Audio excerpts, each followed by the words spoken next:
The storm arrived without warning. One moment the valley rested beneath a quiet autumn sunset, and the next, black clouds rolled over the distant mountains like an endless tide. Thunder shook the earth, lightning split the sky into blinding ribbons of white, and rain poured with such force that even the oldest oak trees bent beneath the wind. The tiny farming village of Briar Hollow disappeared behind curtains of water as families hurried indoors, barred their windows, and prayed the storm would pass before morning. At the very edge of the village, where a narrow dirt road vanished into the forest, stood a small stone cottage. It belonged to Elias Thorne, a retired soldier who had spent nearly 30 years serving the kingdom before laying down his sword forever. The scars across his face and hands reminded everyone who met him that he had survived battles few others had. Yet despite his reputation as a fearless warrior, Elias had become known for something entirely different after the war. He lived quietly, repaired neighbors' roofs, helped harvest crops, and spent his evenings carving wooden toys for the village children. He had no wife, no children, and no family left alive. The war had taken them all. Many believed the lonely old soldier had simply accepted that silence would be his only companion for the rest of his life. That night, as rain hammered against the cottage roof, Elias sat beside the fireplace repairing a broken lantern. The crackling fire barely drowned out the howling wind outside. Suddenly, 3 soft knocks echoed against the front door. Elias froze. He looked toward the window. No traveler would be foolish enough to walk through such a storm. Perhaps a branch had struck the wood. He returned to the lantern. Then came 3 more knocks. Slower this time. Deliberate. Elias reached for the old sword hanging above his fireplace. Though he rarely carried it anymore, old instincts never truly disappeared. He quietly approached the door and listened. Nothing. Only rain. He slowly lifted the heavy wooden bar and pulled the door open. A blast of icy wind swept into the cottage. At first, he saw nothing but darkness and rain. Then lightning illuminated the doorstep. Curled tightly against the stone threshold was the smallest dragon Elias had ever seen. The hatchling was no larger than a puppy, its shimmering midnight blue scales soaked by the rain until they almost looked black. Tiny silver horns peeked from its head, while one little wing wrapped protectively around something clutched against its chest. A faded leather pouch. The baby looked up with enormous golden eyes, let out a tiny exhausted chirp, and collapsed. Elias forgot the storm instantly. "Easy now," he whispered, kneeling quickly. The hatchling's body felt frighteningly cold as he gently lifted it into his arms. It trembled violently but made no attempt to struggle. Instead, it weakly pressed its tiny face against his chest as though it had finally reached the place it had been searching for. Elias hurried inside and shut the door against the wind. He wrapped the little dragon in warm blankets and carefully placed it beside the fireplace. For several long minutes, he simply watched. The hatchling's breathing was shallow, and one of its tiny paws clung tightly to the leather pouch as though it feared someone might take it away. Elias warmed a little goat's milk and offered it carefully. The dragon sniffed the bowl uncertainly before taking a few small sips. Color slowly returned beneath its scales. "Where did you come from?" Elias asked softly. The baby answered only with another tiny chirp before curling into a tight ball and falling asleep beside the fire. Elias sighed quietly. "Well, I suppose you can stay until morning." Morning came. The storm passed, but no one arrived looking for the dragon. Elias searched the nearby forest for tracks. There were none. He asked every traveler who passed through Briar Hollow during the following week. No one had seen another dragon. Word spread quickly through the village. Curious neighbors stopped by one after another, expecting danger. Instead, they found the tiny dragon sleeping peacefully in front of Elias's fireplace with its tail wrapped around one of the soldier's old boots. Mrs. Willow, the village baker, laughed warmly. "Looks like you've been adopted." Elias smiled awkwardly. "Only until someone claims it." Weeks passed, then months. No one came. The hatchling grew healthier with each passing day. Elias named him Storm, partly because of the night he arrived and partly because the little dragon loved watching rain from the cottage window. Storm followed Elias everywhere. When Elias chopped firewood, Storm carried tiny sticks twice his own size. When Elias repaired fences, Storm proudly collected loose nails in a little pouch around his neck. Every evening, after supper, the dragon curled beside the old soldier while Elias read worn storybooks aloud by the fire. The villagers slowly stopped seeing Storm as something unusual. Children played games with him in the fields. Farmers laughed whenever the little dragon tried to help herd sheep despite usually scattering them instead. Even the village dogs accepted him as one of their own. Years slipped quietly by. Storm grew larger, though he remained smaller than most dragons his age. He learned to fly clumsily over the surrounding hills, helped villagers during harvest seasons, and became known throughout the valley as the gentle dragon who would rather rescue lost lambs than breathe fire.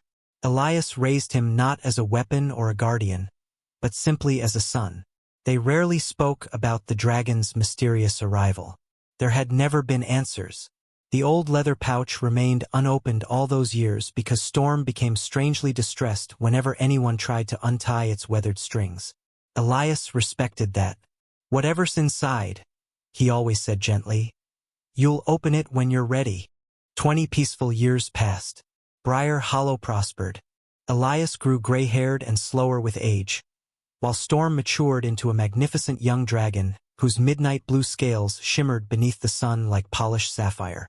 Then, on the exact anniversary of the storm that had brought Storm to his doorstep, the impossible happened. Before sunrise, the leather pouch Storm had guarded since infancy suddenly began glowing with a brilliant silver light.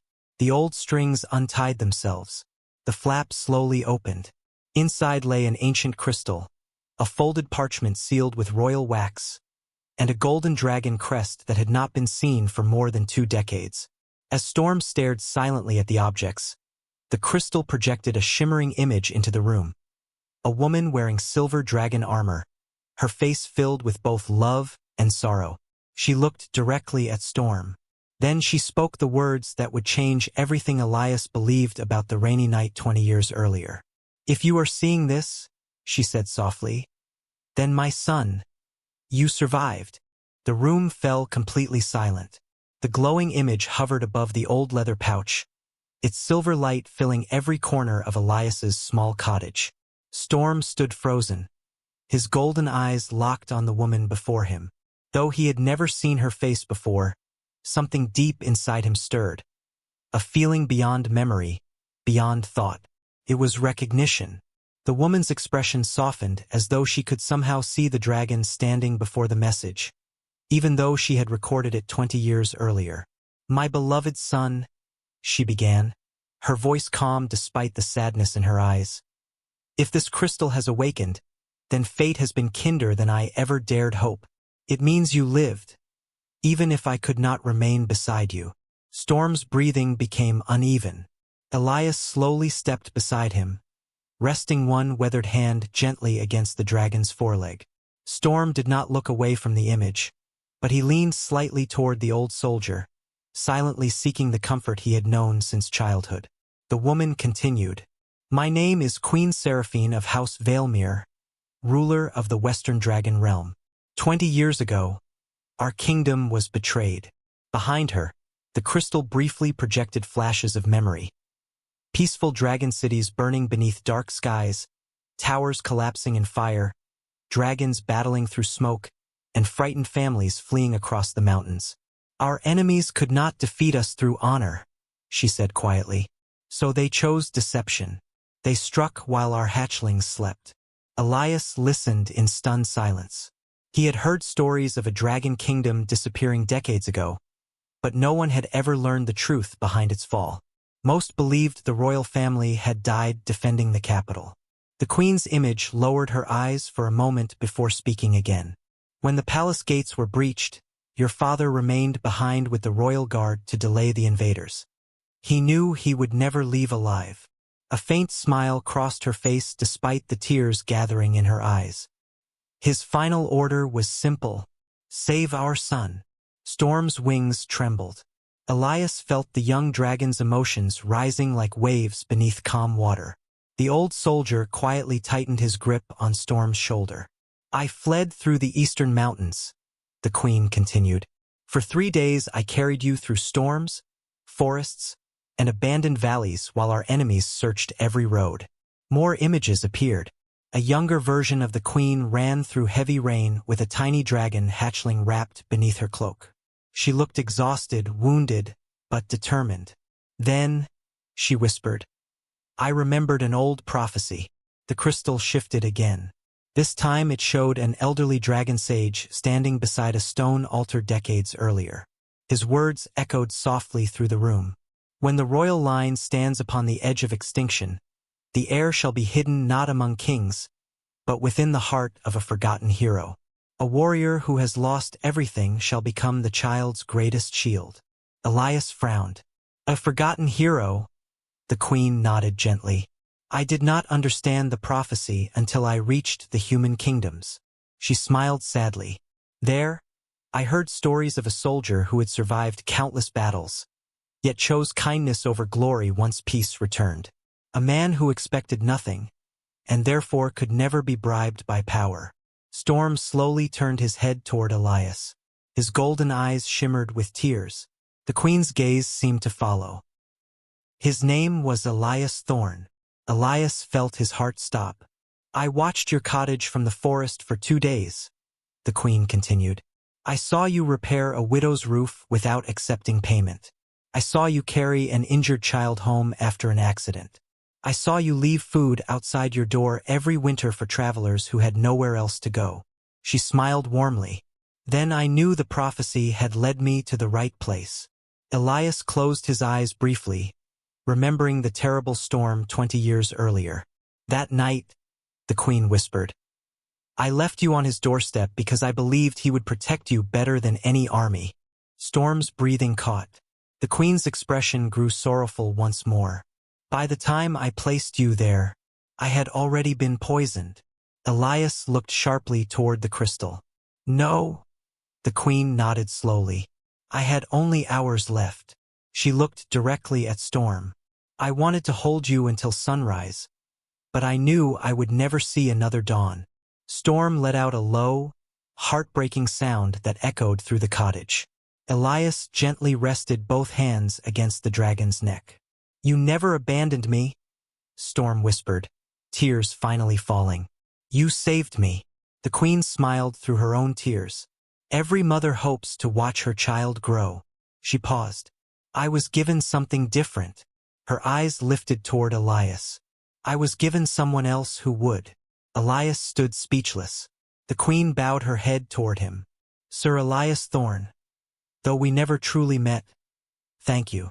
The old soldier swallowed hard, unable to answer. You gave my son 20 years I never could. The room remained silent except for the crackling fireplace. Finally, the queen continued. If peace has returned by the time this message awakens, then you must travel to the Valley of Stars beyond the northern mountains. Those who remained loyal to our family have waited there in secret all these years. The crystal projected one final image, a hidden sanctuary where dragons of every color gathered beneath towering silver trees. Hatchlings played peacefully while elderly dragons watched over them. They believe our bloodline ended, the queen said softly.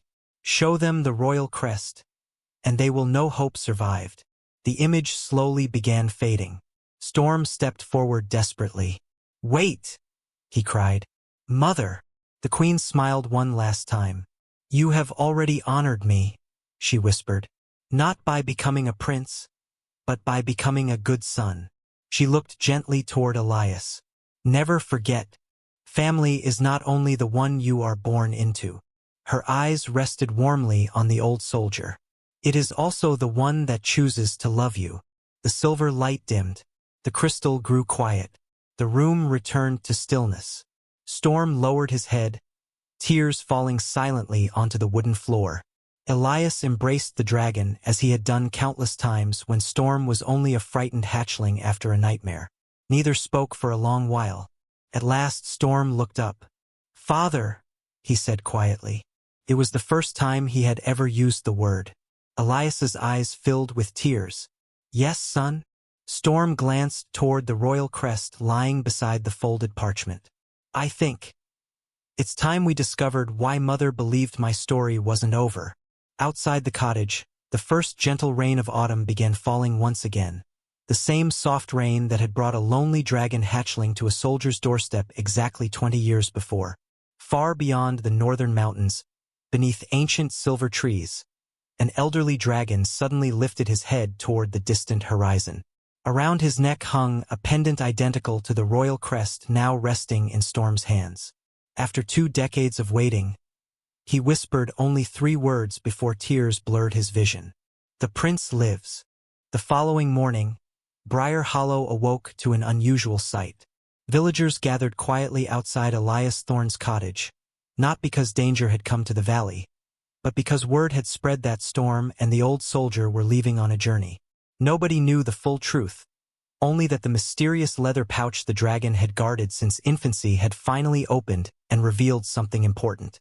Mrs. Willow arrived carrying 2 baskets overflowing with fresh bread, dried fruit, smoked meat, and herbs.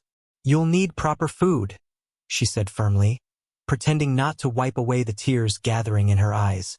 The village blacksmith handed Elias a newly repaired sword. "You said you'd never carry it again," the blacksmith remarked with a faint smile. "Looks like life had other plans." The school children crowded around Storm, hugging his legs one after another. "Don't forget us," one little boy pleaded. Storm lowered his head and smiled warmly. "Never." By sunrise, nearly the entire village stood along the road to say goodbye. Elias looked around at the familiar faces that had become his family over the last 20 years. "I don't know how long we'll be gone," he admitted quietly.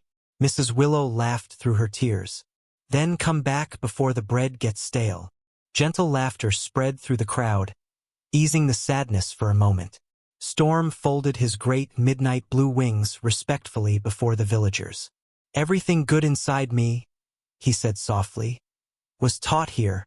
Many openly cried after hearing those words. As Elias and Storm disappeared into the northern forest, the people of Briar Hollow remained standing long after they had vanished from sight. They were not saying farewell to a dragon prince. They were saying goodbye to the kind young dragon who had spent 2 decades helping harvest crops, rescuing lost livestock, carrying children across flooded streams, and treating every villager as family. The journey north lasted nearly 3 weeks. They crossed golden plains where wild horses roamed freely, climbed icy mountain passes carved by ancient glaciers, and traveled through forests so old that sunlight barely reached the ground. Along the way, Storm discovered more about himself than he ever expected. Whenever they encountered frightened travelers or injured animals, his first instinct was always to help, even if it delayed their journey. More than once, Elias noticed something remarkable. After Storm comforted others, the royal crest hanging around his neck glowed faintly with warm silver light. One evening, while camping beside a frozen lake, Elias asked quietly, "Do you think the crest reacts to kindness?" Storm looked thoughtfully at the pendant. "Mother said being a prince wasn't the most important part." Elias smiled. "No," Storm nodded. "Maybe it's reminding me of that." On the 22nd day, they finally reached the Valley of Stars. It was unlike any place either of them had ever seen. Towering silver trees shimmered beneath the afternoon sun, their leaves sparkling like tiny mirrors. Crystal streams flowed through flowering meadows, and enormous stone arches carved with ancient dragon symbols rose from the earth like silent guardians. The valley felt peaceful, almost sacred, yet it also felt strangely empty. Storm frowned. "Mother said dragons lived here." Before Elias could answer, several enormous shadows swept across the valley. 5 adult dragons descended silently from the sky, landing between the travelers and the entrance to the sanctuary. Their scales bore countless scars. Their expressions remained cautious. The eldest dragon, whose silver scales had faded almost white with age, stepped forward first. Around his neck hung the same royal crest that Storm carried. His golden eyes studied the young dragon carefully. "Who are you?" he asked in the ancient dragon tongue. Storm understood the language instinctively, though he had never learned it before. "My name is Storm," he answered. "I was told to come here." The elder's gaze narrowed. Many have claimed false names. Storm slowly removed the royal crest from around his neck. The moment sunlight touched the ancient emblem, every dragon present froze. The elder's wings trembled. "Where?" he whispered. "Where did you find that?" Storm held out the folded parchment. "My mother left it for me." The old dragon accepted the letter with shaking claws. As he recognized Queen Seraphine's royal seal, tears immediately filled his eyes. He opened the parchment carefully and began reading. His expression changed from disbelief to hope to overwhelming emotion. Without warning, the elder dropped to one knee before Storm. Every dragon behind him immediately did the same. "Welcome home," the old guardian whispered. Storm stood speechless. "You know who I am?" The elder looked up through tears. "I am General Kalen," he replied, "commander of your parents' royal guard." Elias noticed that the old dragon limped heavily, one wing permanently damaged from an old battle. "We searched for you," Kalen continued softly, "for 20 years. He looked toward the mountains with sadness. "When the queen never returned, we believed we had failed." Storm swallowed hard. "She saved me." Kalen smiled gently. "Yes." Then he looked toward Elias. "And so did you." The old general slowly approached the retired soldier. Though towering nearly 4 times taller than Elias, Kalen lowered his head respectfully. "There are no words sufficient for what you have done." Elias shook his head. "I simply raised a child." Kalen smiled. "Exactly." He turned toward the younger dragons gathering throughout the valley. "Look carefully," he called. "This human carried our future when we could not." Hundreds of dragons emerged from the sanctuary. Young hatchlings peeked curiously from behind silver trees. Elder dragons whispered among themselves in amazement. None stared at Storm because he was their prince. Instead, they stared at Elias. Stories had reached the valley over the years about a mysterious human who had disappeared into the storm carrying the royal heir. Many believed he had been a legendary knight or powerful noble. Instead, before them stood an aging village soldier wearing worn boots, patched clothing, and a kind smile. That evening, a great feast was prepared beneath the silver trees. Songs that had not been sung in 2 decades echoed once more through the valley. Yet amid the celebration, Storm noticed something strange. Many dragons smiled, but their eyes carried quiet sadness. Entire families were missing.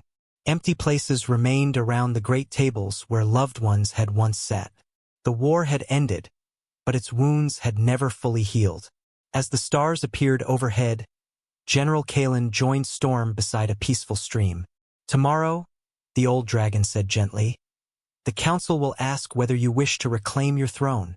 Storm looked at the reflection of the stars dancing across the water. "What if I don't know the answer?" Kalen rested one weathered claw on the young dragon's shoulder. "Then choose with the heart your father gave you." Storm looked up, confused. "My father?" Kalen smiled and glanced toward Elias, who sat nearby laughing with several young hatchlings as though he had known them for years. "The king gave you life," Kalen said quietly, "but that man taught you how to live." Storm followed his gaze, his heart suddenly torn between 2 worlds.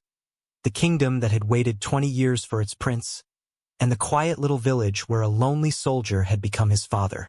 By dawn, he would have to decide whether destiny meant sitting upon a throne or redefining what it truly meant to be a king. The first light of dawn spread across the valley of stars, turning the silver leaves of the ancient trees into a sea of shimmering gold. The sanctuary slowly awakened as dragons of every age gathered before the Hall of Crowns, a magnificent structure carved directly into the mountainside centuries earlier. Its towering entrance was guarded by statues of every ruler who had led the Western Dragon realm. Each one remembered not only for victories in battle, but for the peace they had built afterward. Today, for the first time in 20 years, the Great Hall would open its doors to welcome the last surviving heir of the royal bloodline. Storm walked beside Elias in complete silence. Around his neck hung the royal crest, polished by the morning sunlight, yet its weight felt heavier than any armor. General Kalen led them through the hall, where hundreds of dragons filled the circular chamber. Elder dragons occupied the stone balconies above, while young hatchlings watched with wide, curious eyes from beside their parents. At the center of the hall stood the ancient throne of Skyfire, untouched since the death of Storm's father. Dust no longer covered it. Fresh flowers surrounded its base. The throne had waited patiently for 20 years.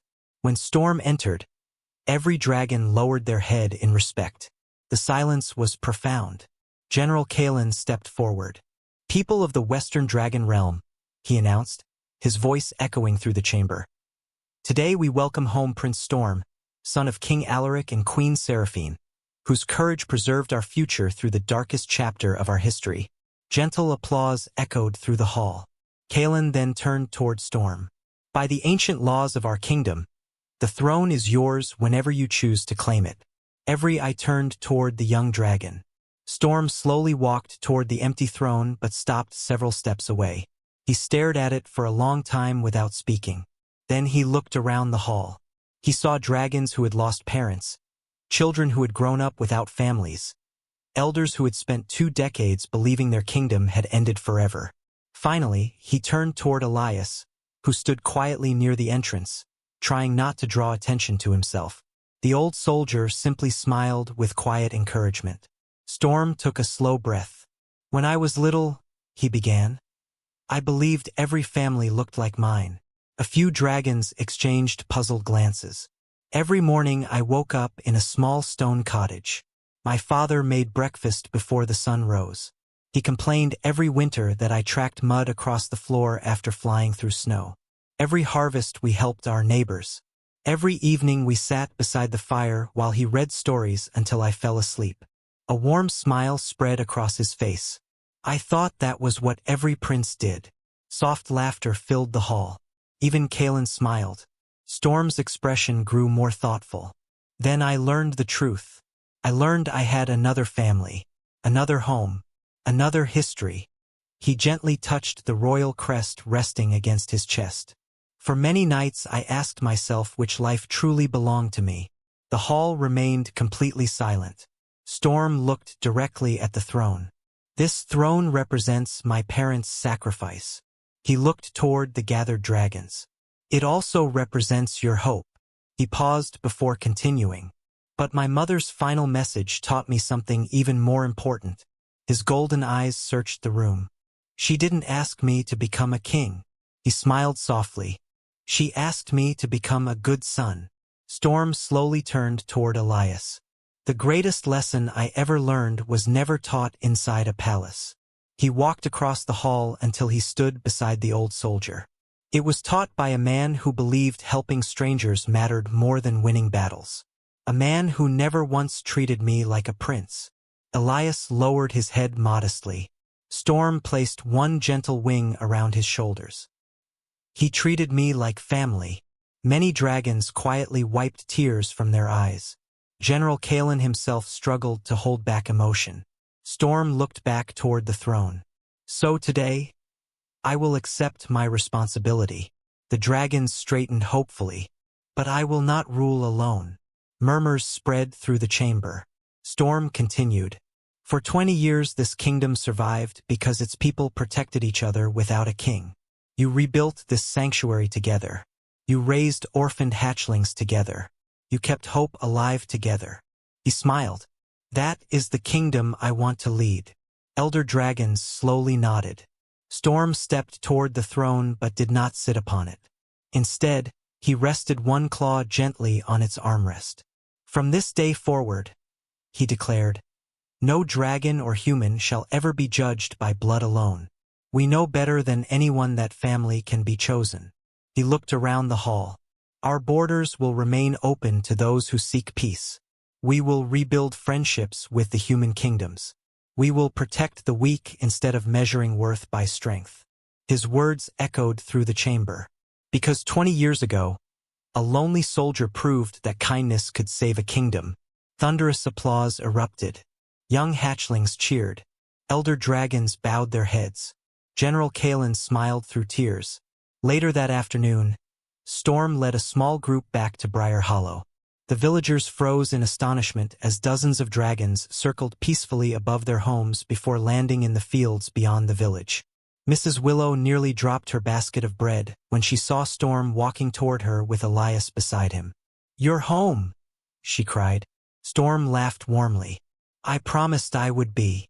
Behind him, General Kalen stepped forward carrying an elegant wooden chest decorated with silver dragons.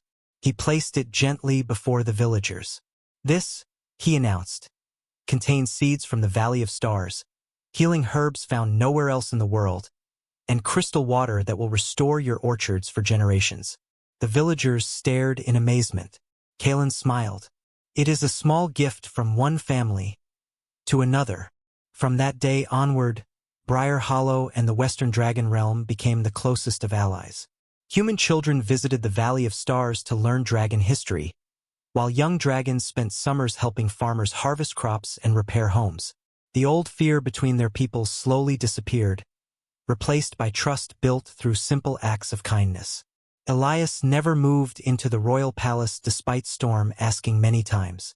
"I already have my favorite chair," the old soldier would laugh, pointing toward the worn rocking chair beside his cottage fireplace. Storm visited every week without fail. No matter how many royal duties filled his days, he always found time to sit beside that same fireplace, drink warm tea, and listen to Elias tell the same old stories he had heard 100 times before.